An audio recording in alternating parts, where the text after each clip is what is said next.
Hi guys, so you might run into this error if you're first starting out animation or animating on Webflow. You might run into these exclamation marks and not know what to do. So I'm going to show you how to fix that.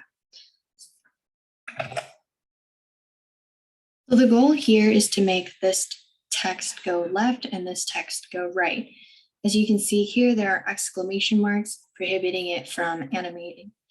So what you want to do is, assuming you already know how to get to this point, if you don't, I will link it in the description box below how to animate.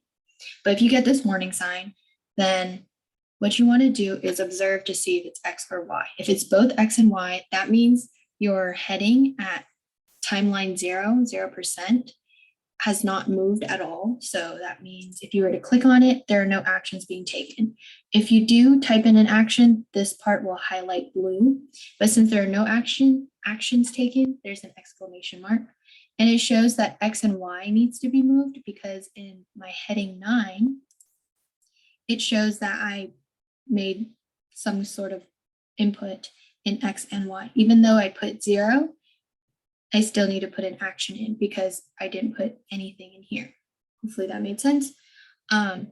If you want this to be 0 and untouched, what you can do is just simply delete it and then duplicate your first one, drag it to 100%. And for 9, instead of leaving it blank, you want it starting point to be 0, then you're going to input 0. And that exclamation mark should move as soon as you put in an input for this one. So for this one, we wanted to animate left, so we're going to move it left. And as you can see, because we changed the x-axis here and the x-axis here, the exclamation mark disappeared. You're going to do the same thing for heading 8. So this is going to be at 0. I'm going to duplicate it and then move it down to 100%. And this will be moved to the right. Now both of the exclamation marks are gone. So if you select on live preview, it should animate. So this is the starting point and then this is the finishing point. And it should animate going left and right. Perfect.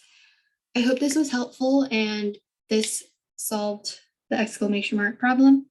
If it was helpful, please give me a like and subscribe.